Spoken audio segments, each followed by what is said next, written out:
بسم الاب والابن والروح القدس الان واحد امين. كل سنه وانتم طيبين. النهارده حكايتنا حكايه جميله مع اجمل قديسين وكلنا بنعشقهم ونحبهم،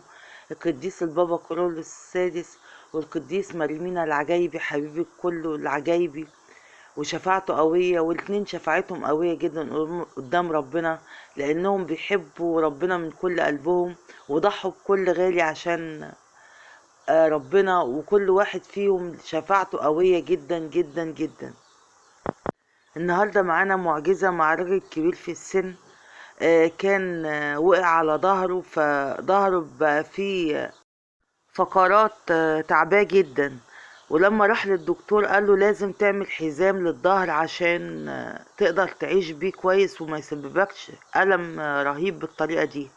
وكمان لازم تنام على خشب لان ظهرك هيتأثر كتير لو ما عملتش كده. فمن كتر الألم طبعا سمع الكلام وربط ظهره بالحزام دوت، وكان برضه بيفضل الألم موجود رغم العلاجات دي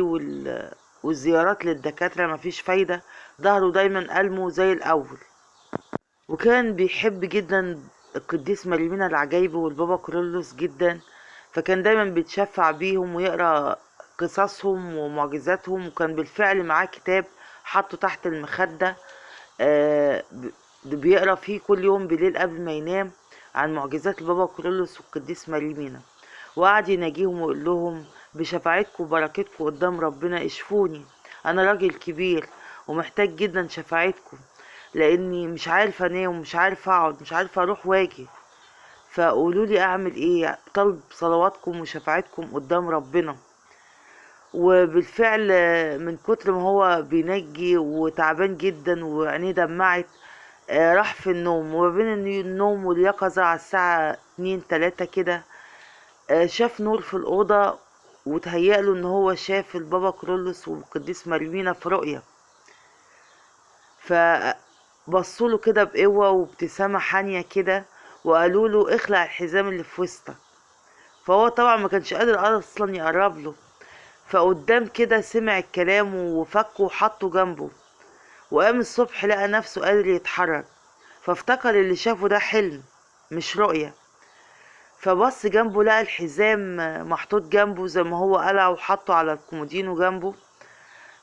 ولقى نفسه بيتحرك بطريقة سهلة وبسيطة ومفيش ألم خالص، وحتى فضل يروح ويجي يروح ويجي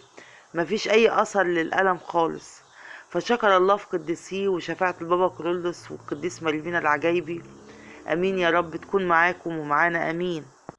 وفي معجزة تانية طبعا، لأنه برضو البابا كارولوس شفيع للطلبة وبتشفعوا بيه في المواد الصعبة. كان في مواد صعبة جدا في كلية الطب، فكانت الطلبة بتتشفع بالبابا كارولوس طبعا في المواد الصعبة وتقول يا رب سهل بشفاعة البابا كارولوس والقديس مريمينا، وكانوا يفضلوا طول الليل يتشفعوا بيهم. فكان بيبقى معاهم مجلدات فيها مختصرات المواد ويقعدوا يراجعوها، فكانوا بيراجعوا على قد ما بيقدروا ويسيبوا الباقي،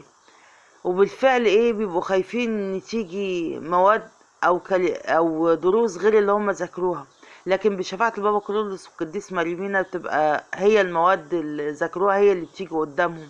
فبيبقوا مش مصدقين عينيهم ولا ايديهم، فبيبقوا يشكروا ربنا في قديسيه والبابا كارولوس امين. وطبعا ارتباط البابا كارولوس والقديس مريمينا ومعجزاتهم مع بعض الكتير خلت الناس تحبهم من كل قلبهم وتشفع بيهم في كل المواقف، ان كان تعب او شفاء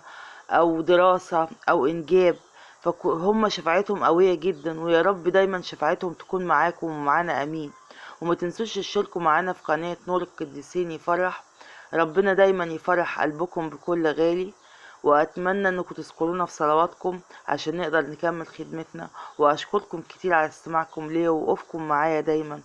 وربنا يحفظكم في قديسيه البابا كارولوس والقديس مريمينا امين يا رب.